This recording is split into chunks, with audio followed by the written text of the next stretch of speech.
The day of concealing and aggrandizement is gone by. So is also the day of secret covenants entering into the interest of the CCP, its supreme leader, and the various factions. The gloves are fully off. The end of the end has begun in the CCP in the backdrop of a falling real estate giant. The penultimate cause of the collapse of Evergrande may be China's dismal economic condition, but the ultimate cause is the reluctance of Jinping to save it. And at the end of it all, it's all about politics and Xi Jinping's paranoia about everyone in his own party. Hi and welcome to TFI Global, the foreign affairs and geopolitical analysis arm of the TFI Media Group. I'm your host Shubhangi, and in this video I will tell you about the cleverly concealed details behind the imminent fall of China's biggest real estate group, Evergrande. Let's begin. China's Evergrande Group, one of the biggest realtors in the communist country, is in a deep debt crisis. In fact, Evergrande is bound to crash any moment now, and it will definitely crash any moment. The crash is likely to trigger a contagion effect, mounting trouble on the entire Chinese real estate market and even the country's economy at large. Yet, Xi Jinping won't save Evergrande. You may ask why? Well, it's political. Evergrande owes a total of $305 billion and has run short of cash. The investors are on tenterhooks and are frightened at the prospect of a sudden downfall of the real estate developer. The downfall of Evergrande will be no small moment, as it would pose systemic risks to China's embattled economy. However, the Chinese Communist Party authorities are staying silent. China's central bank did inject some money into the banking system on Friday in a desperate bid to support the markets. However, there is complete silence regarding Evergrande's vulnerable position, and even the Chinese state media has not offered any clues. Evergrande is too big to fail, but Xi Jinping is hardly concerned about the economic consequences. All he knows is that Xu Jiayin, the founder and chairman of the Evergrande Group, is close to former President Hu Jintao. Interestingly, Xi Jinping perceives former presidents Hu Jintao and Jiang Zemin as his party rivals. He cracks down on business leaders like Alibaba founder Jack Ma, who are considered close to Zemin or Jintao.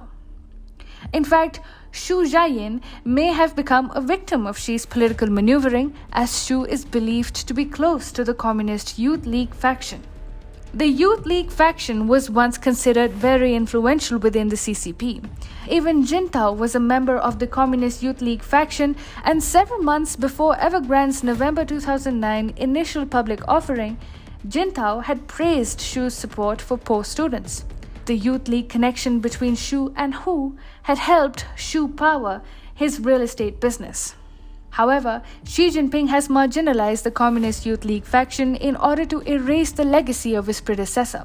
Therefore, Xu's Evergrande Group is becoming a victim of what can be described as a personality clash between Xi and Jintao. Xi Jinping is an egoistic man infested with a brutal emotion of vengeance. He does not spare his political rivals. After coming to power, he has purged several top bureaucrats connected with his rival CCP leaders on make-believe corruption charges. Influential businesses considered close to the Shanghai faction led by Zemin or Hu Jintao too have been targeted with antitrust investigations. In fact, Evergrande is no exception either. While the real estate developer is making news for the past 1 month or so, Evergrande was targeted by China's state planner, the National Development and Reform Commission, that is the NDRC, last year itself. In November 2020, the NDRC had instructed local officials on new energy vehicle or NEV projects linked to Evergrande, as per documents seen by Reuters. The Chinese state planner asked local officials to probe construction and production details of the projects connected to the Evergrande new energy vehicle. Interestingly, the electric vehicles unit of the Evergrande Group could not produce a car till date, even as the Chinese state planner instructed an investigation against the business unit. Xu was not remaining restricted to the real estate business. He had even ventured into a soccer club, a soccer stadium, and a bottled water selling business. This is being attributed by many as the reason for Evergrande's downfall, but that does not make any sense, for big entrepreneurs across the world do invest in unrelated businesses and yet manage to reap huge profits. What, however, is missing everyone's attention is Xi Jinping's policy of 3 red lines, a set of rules that forced companies to become less indebted before taking more credit to run their business. For Evergrande, a company traditionally involved in heavy borrowing to run its business, Xi's new policy proved disastrous. Make no mistake, Xi Jinping seems to have a role to play in Evergrande's downfall. Far from saving it, Xi Jinping seems to relish Evergrande's downfall, and the reason is, of course, political.